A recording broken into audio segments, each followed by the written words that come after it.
Bienvenue, chers abonnés de Alerte Info France, votre chaîne incontournable pour suivre l'actualité internationale en temps réel.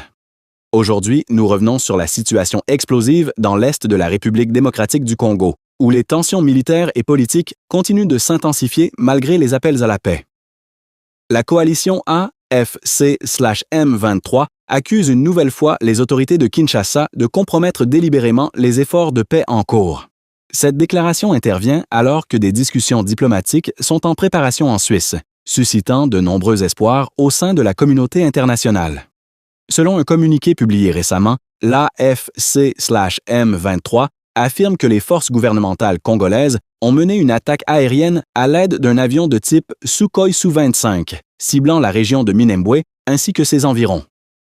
La coalition dénonce des bombardements indiscriminés ayant touché des populations civiles, provoquant des pertes humaines et d'importants dégâts matériels. Plusieurs familles auraient été contraintes de fuir leurs habitations, aggravant ainsi la crise humanitaire déjà alarmante dans la région.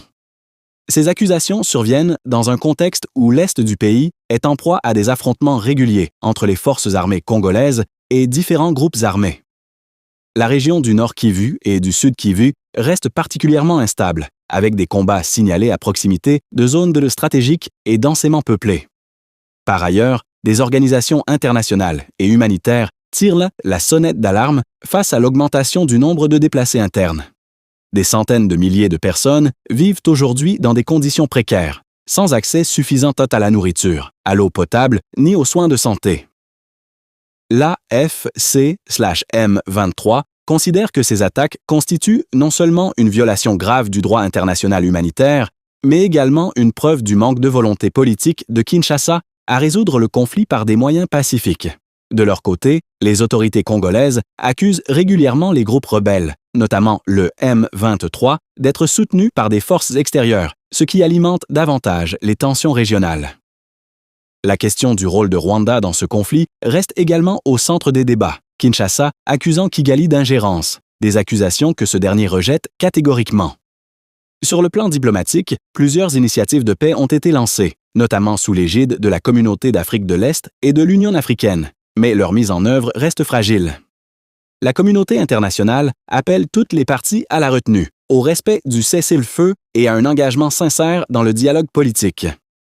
En parallèle, les enjeux économiques liés aux ressources naturelles de la région, notamment les minerais stratégiques comme le coltan et le cobalt, continuent d'alimenter les tensions et les intérêts géopolitiques. Les populations civiles restent les premières victimes de cette instabilité persistante, prises au piège entre les combats et les rivalités politiques. Face à cette situation, les appels à une solution durable et inclusive se multiplient, mais les perspectives de paix restent incertaines. En conclusion, la situation dans l'est de la République démocratique du Congo demeure extrêmement préoccupante. Entre accusations mutuelles, violences persistantes et efforts diplomatiques fragiles, la paix semble encore lointaine. Merci, chers abonnés de Alerte Info France, pour votre fidélité. N'oubliez pas de vous abonner, d'activer la cloche et de partager cette vidéo afin de ne rien manquer de nos prochaines analyses et informations exclusives.